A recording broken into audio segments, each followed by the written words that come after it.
সামাজিক ব্যবসা পুরো বিশ্বকে বদলে দিতে পারে, মন্তব্য প্রধান উপদেষ্টার। ভিডিও বার্তায় দৃঢ় অবস্থান ইরানের সর্বোচ্চ নেতার। IMF এর 2 কিস্তির $133 কোটি ঋণ পেয়েছে বাংলাদেশ। আসসালামু আলাইকুম। মাস্টার মিডিয়ার সন্ধ্যা সংবাদে এতক্ষণ শোনাচ্ছিলাম প্রধান শিরোনাম, এখন শোনাচ্ছি বিস্তারিত।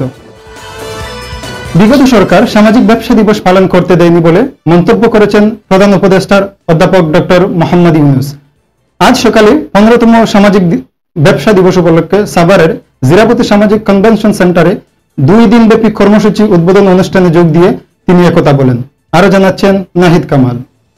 এবারে আন্তর্জাতিক প্রসঙ্গ। ইরানের সর্বোচ্চ নেতা আয়াতুল্লাহ আলী খামেনি কোথায়, এমন প্রশ্ন কয়েকদিন ধরেই উঠছিল।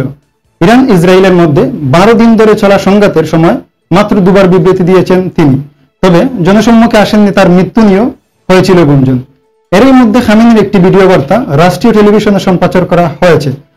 তাতে তাকে ইরানের পক্ষে দৃঢ় অবস্থান নিতে দেখা গেছে। আরো দেখুন ভিডিওতে।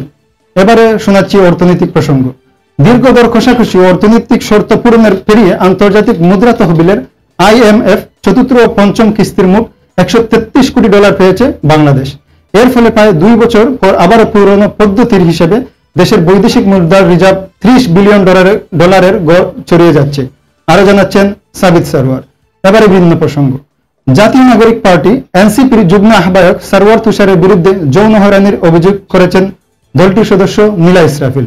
সামাজিক যোগাযোগ মাধ্যম ফেসবুকে একাধিক পোস্টে তিনি অভিযোগ তোলার পাশাপাশি এ নিয়ে নানা মন্তব্য, প্রতিক্রিয়া, জবাব দিয়েছেন।